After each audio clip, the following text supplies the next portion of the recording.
So now we're going to get Python to talk and listen to you. And we're going to make use of a new function called listen. So the listen function is very similar to the input function. But instead of using input to wait for the user to type in information, we use the listen function to let the user talk into the microphone, and this function will convert it into text instead.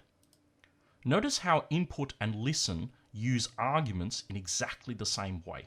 So the argument into the listen function is a string, which is a piece of text, which contains the information that you would like to display on the screen before the user speaks. This is exactly the same as the piece of text or the string that is displayed by the input function before the user types in their information. Let's check out how this looks in a program. So in our first line here, we are calling the listen function. Remember, we've got the assignment operator, the equal sign, so we are going to look at the right-hand side first.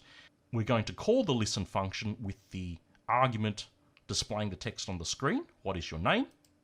What happens now is the user will then speak the information into the microphone. So when the user stops speaking, the listen function will convert what the user had just spoken into text. So in this case, the user said Jessica, her name. So from here on in, the listen function will then behave exactly like the input function does.